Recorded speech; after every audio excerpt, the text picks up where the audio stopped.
વૃદ્ધાશ્રમ 1 મિનિટમાં બંધ થઈ જાય.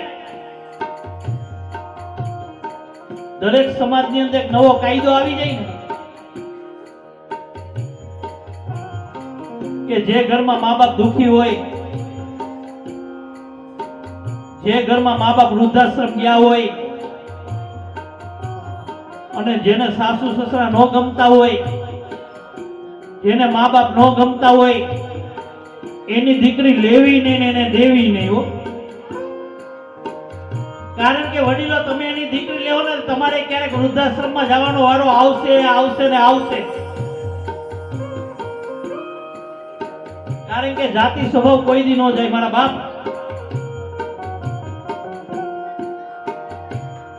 એક દીકરી વૈશાખ મહિનાના તડકા મોઢે બાંધીને જાતી હતી. આ મોઢે બાંધવાનું ના લેગીસ બધું ક્યાંથી આવ્યું મને ખબર નથી પડતી. અરે તમે હાડી પહેરો તો તમારી અંદર ચામુંડામાના દર્શન થાય મારા બાપ. આમાં ઘણા વડીલોને ખબર હોય, નાના હોય અને જ્યારે કાંઈ પણ કામ કરીને બહાર ખોટું કામ કરીને આવ્યો હોય ને, માનો હાડલો ઓઢી લે ને એટલે કોઈના બાપની તાકાત નથી કે આપણે અમુક કોઈ આંગળી સીધી શકે એવું અંદરથી ફીલ થતું. હવે તો હાવ ગયું. છોકરો કાંઈ પણ કામ કરીને મા પાસે જાવું તો માની ચૂંદડી ગોતતી હોય, માં ચૂંદડી ક્યાં ગઈ?